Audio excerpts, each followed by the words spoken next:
Bienvenue sur Carnet Noir.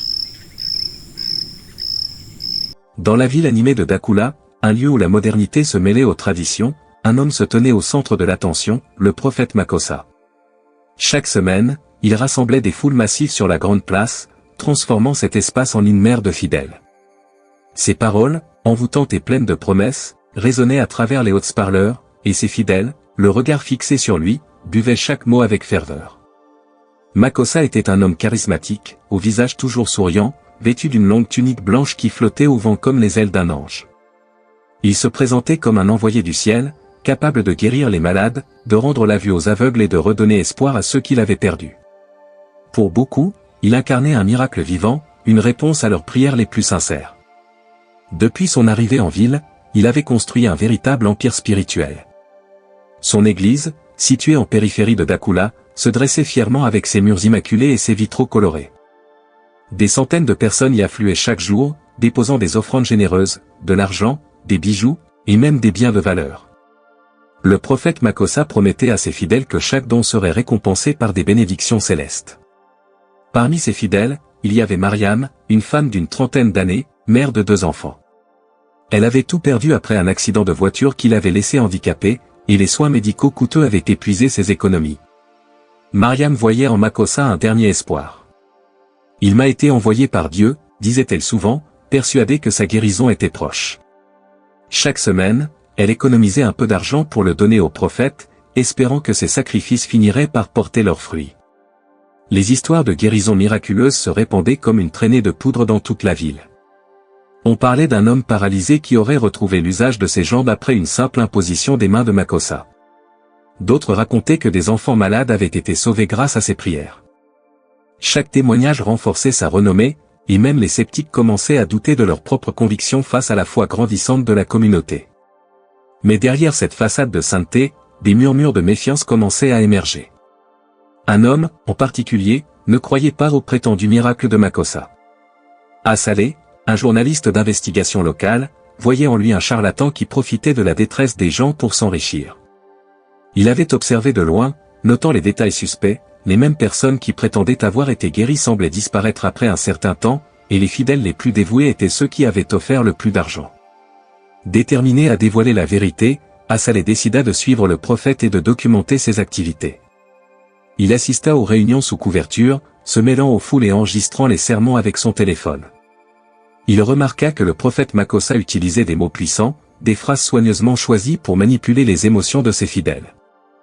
Il jouait sur leurs peurs et leurs espoirs, les encourageant à donner davantage pour s'assurer une place dans le royaume des cieux. Un soir, après une de ces grandes messes en plein air, Assalé suivit discrètement Makossa alors qu'il quittait la place. Le prophète, accompagné de 2 hommes robustes, prit un chemin différent de celui que prenaient habituellement ses fidèles. Ils traversèrent les rues sombres de Dakula, s'éloignant des lumières de la ville.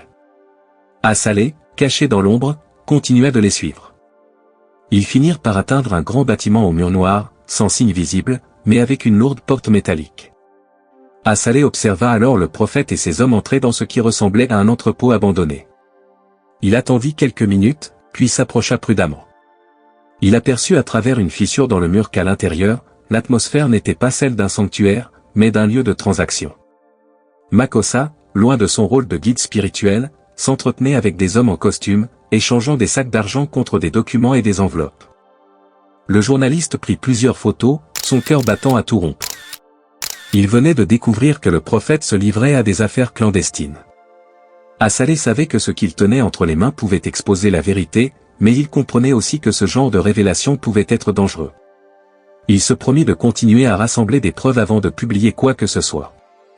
Le lendemain, Assalé retourna sur la grande place, où le prophète tenait un autre rassemblement. Cette fois-ci, il se plaça au premier rang, prêt à observer chaque mouvement de Makossa. Lors du sermon, le prophète, avec son habituel sourire bienveillant, invita les fidèles à déposer leurs offrandes. « Dieu aime ceux qui donnent avec le cœur », répétait-il, en levant les mains vers le ciel. Assalé enregistra chaque parole, chaque geste, remarquant comment Makossa orchestrait le tout comme un acteur jouant un rôle bien préparé. Mais il remarqua aussi quelque chose d'inquiétant. Parmi les fidèles, plusieurs visages semblaient tendus, inquiets. Mariam, en particulier, qui avait toujours été l'une des plus ferventes, avait l'air abattue. Elle tenait dans ses mains une petite enveloppe, mais elle n'avançait pas pour la déposer. Assalé s'approcha discrètement d'elle après la cérémonie. « Pourquoi hésites-tu à donner ?» lui demanda-t-il doucement. Mariam baissa les yeux. « Je ne sais plus quoi penser » avoua-t-elle. « Cela fait des mois que je donne, que je prie. Mais rien ne change. Mes enfants souffrent, et je suis toujours malade. » Assalé comprit qu'elle commençait à douter, et il se sentit obligé de lui révéler une partie de ce qu'il avait découvert. « Je crois que tu devrais être prudente, murmura-t-il. Je pense que cet homme n'est pas ce qu'il prétend être. » Mariam leva les yeux vers lui, une lueur de peur et de doute dans le regard. « Que veux-tu dire ?» Assalé hésita un instant, puis lui montra discrètement une des photos qu'il avait prises la veille. « Ce n'est pas un prophète. C'est un homme d'affaires. Il se sert de votre foi pour remplir ses poches. » Mariam, en voyant la photo, sentit un frisson la parcourir. Le visage grave de Assalé et les preuves qu'il lui montrait semèrent un doute profond en elle.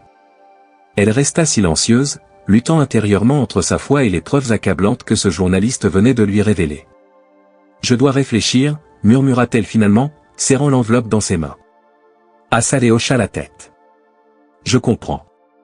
Mais sois prudente. Je ne suis pas sûr de ce dont cet homme est capable. » Il quitta la place, laissant Mariam plonger dans ses pensées.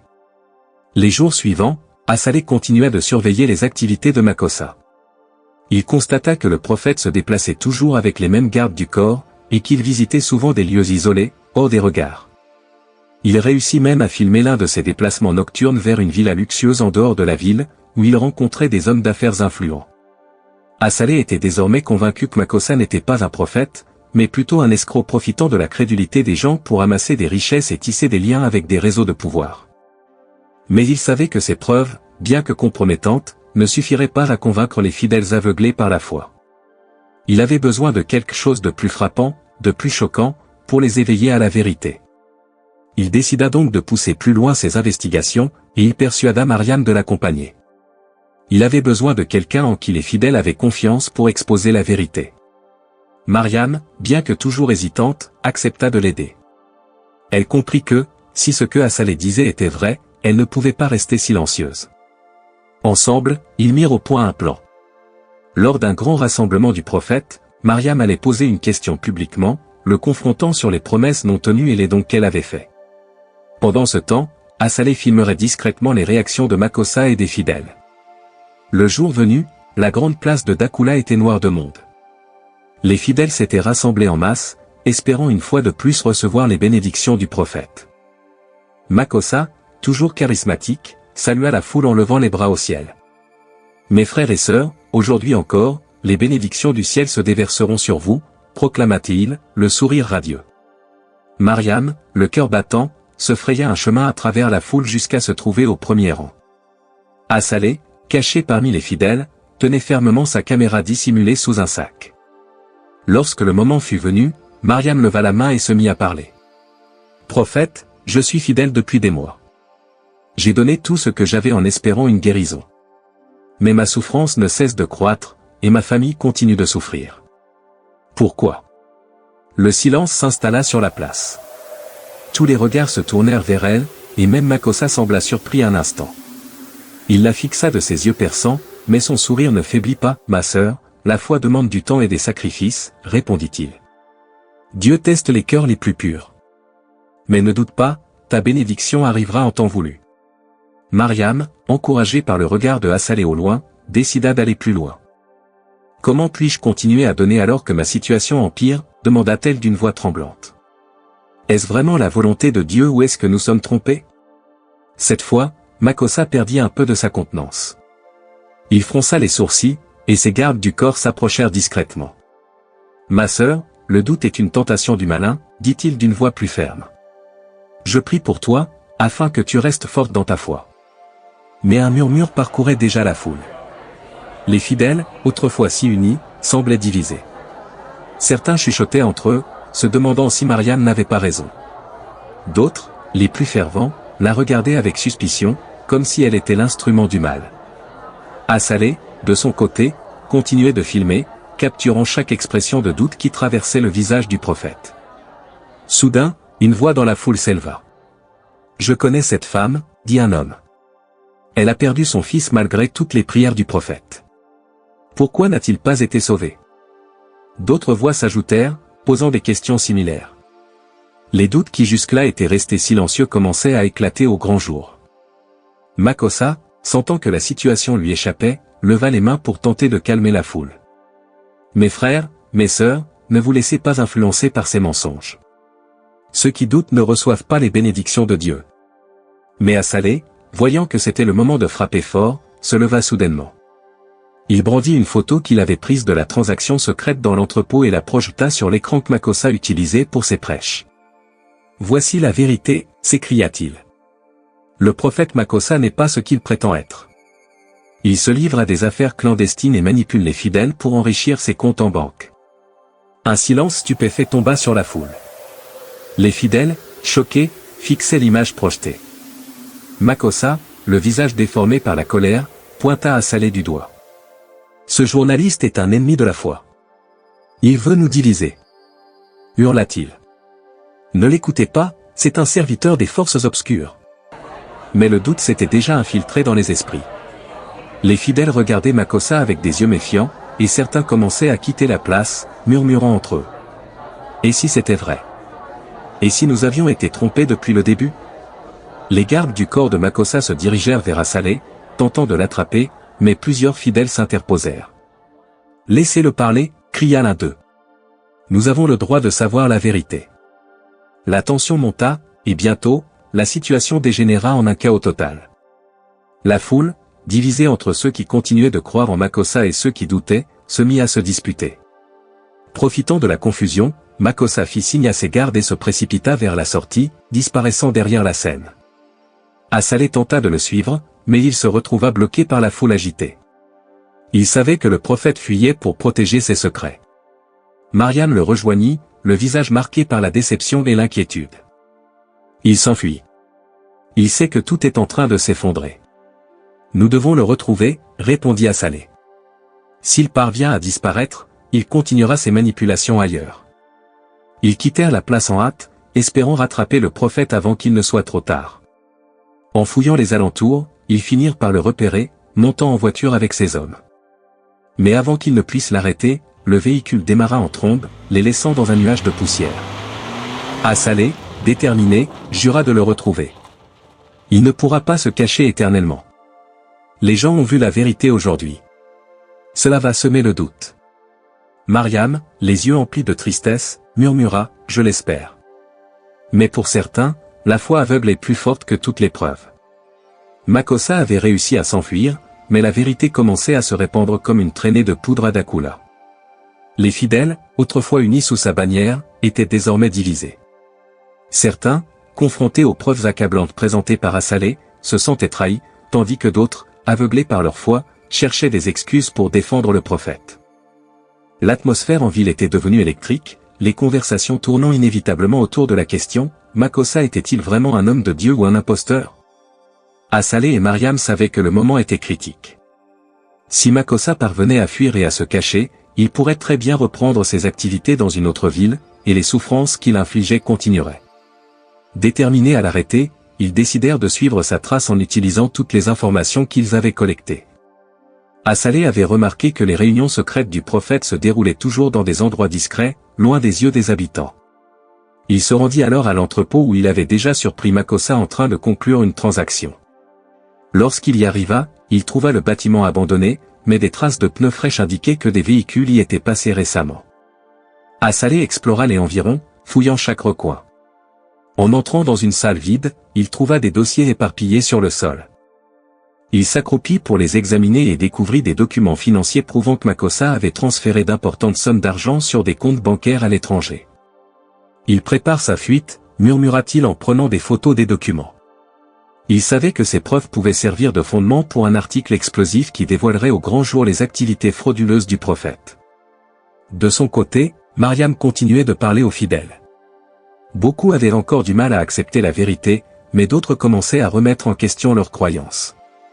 Les rumeurs sur la fuite du prophète se répandaient, et le doute s'installait de plus en plus. Mariam les encourageait à rester unis et à ouvrir les yeux. La foi n'est pas synonyme de cécité, répétait-elle. Dieu ne veut pas que nous soyons des victimes. Quelques jours plus tard, Assalé reçut un message anonyme d'une personne affirmant savoir où Makossa se cachait. La personne indiqua un quartier en périphérie de Dakula, où se trouvait une grande villa entourée de hauts murs. Assalé et Mariam décidèrent d'y aller ensemble, sachant qu'il s'agissait peut-être d'un piège, mais ne pouvant pas laisser passer cette opportunité. Ils se rendirent sur place en pleine nuit, dissimulés dans l'ombre. La villa était bien gardée, et ils virent plusieurs hommes armés patrouiller les alentours. Assalé, équipé de sa caméra, enregistra les mouvements. « Il s'est barricadé ici », chuchota-t-il. « Mais nous devons trouver un moyen de le confronter ou, au moins, de collecter assez de preuves pour alerter les autorités. » En s'approchant, ils trouvèrent un point de vue leur permettant de voir à l'intérieur de la propriété. Makossa, toujours vêtu de sa tunique blanche, discutait avec des hommes d'affaires, tout en comptant des liasses de billets. Mariam, en le voyant, sentit la colère et la tristesse l'envahir. Il continue de mentir, même après avoir détruit tant de vies. Soudain, un bruit attira leur attention. L'un des gardes s'approchait de leur cachette. Assalé fit signe à Mariam de rester silencieuse, mais il était déjà trop tard. Le garde les repéra et tira une alarme. En un instant, la villa s'illumina, et des hommes armés se mirent à chercher dans les alentours. Assalé et Mariam se mirent à courir, tentant d'échapper aux gardes. Ils se faufilèrent à travers les ruelles sombres, mais les hommes étaient nombreux et connaissaient bien le terrain. Alors qu'ils se trouvaient coincés au bout d'une rue, Mariam fit un geste désespéré. Elle lança son téléphone contenant toutes les preuves à travers une fenêtre ouverte, espérant que quelqu'un le trouverait. « Si nous n'y arrivons pas, il faut au moins que la vérité soit révélée, » murmura-t-elle à Assalé. Ils furent finalement capturés et ramenés de force à l'intérieur de la villa. Face à Makossa, ils virent le vrai visage de l'homme qu'ils avaient tant combattu. Son sourire habituel avait disparu, laissant place à une expression de mépris. « Vous êtes vraiment allé trop loin, » dit-il, sa voix glaciale. « Je vous avais averti de ne pas interférer. » Assalé, malgré la peur, se redressa. « Tu ne pourras pas cacher la vérité éternellement. Les gens savent maintenant ce que tu es vraiment. » Makossa éclata de rire. « La vérité ? Les gens voient ce qu'ils veulent voir. Je suis un prophète pour eux, et ils me suivront où que j'aille. Vous pensez pouvoir m'arrêter avec vos preuves ridicules ? » Mais alors qu'il parlait, un bruit de sirène résonna au loin. L'alarme tirée par les gardes avait alerté la police. Les hommes de loi encerclèrent la villa, et les gardes de Makossa tentèrent de résister, mais ils furent rapidement submergés. Makossa, voyant que la situation lui échappait, essaya de fuir, mais Mariam, rassemblant ses dernières forces, se jeta sur lui, le retenant au sol. « Ça suffit » cria-t-elle. « Tu ne feras plus de mal à personne. » Les policiers entrèrent et maîtrisèrent Makossa. Ils fouillèrent la villa et découvrirent les preuves accumulées par Assalé et Mariam, ainsi que des documents confirmant les activités frauduleuses et criminelles du prophète.